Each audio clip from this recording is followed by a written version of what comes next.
1Peter chapter 2, verses 11 through 25. Okay, here we go.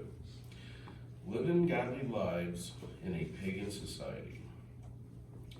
Dear friends, I urge you as foreigners and exiles to abstain from sinful desires, which wage war against your soul. Live such good lives among the pagans that though they accuse you of doing wrong, they may see your good deeds and glorify God on the day he visits us. Submit yourselves for the Lord's sake to every human authority, whether to the emperor as the supreme authority, or to the governors who are sent by him to punish those who do wrong and to commend those who do right.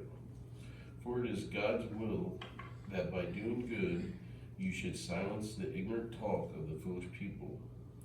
Live as free people, but do not use your freedom as a cover-up for evil.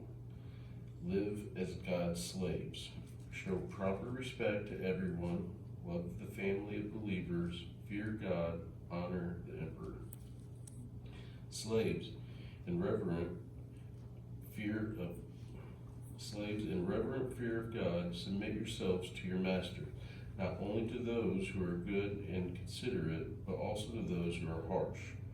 For it is commendable if someone bears up under the pain of unjust suffering because they are conscious of God.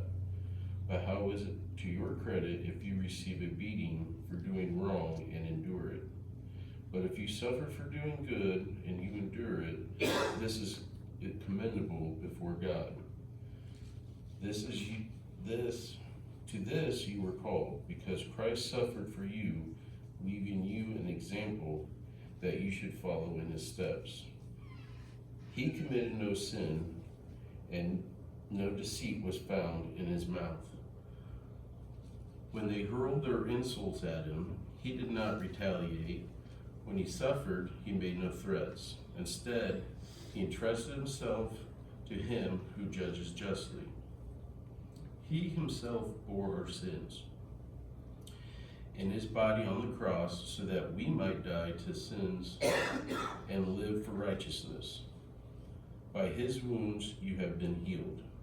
For you were like sheep going astray, but now you have returned to the shepherd and an overseer of your souls.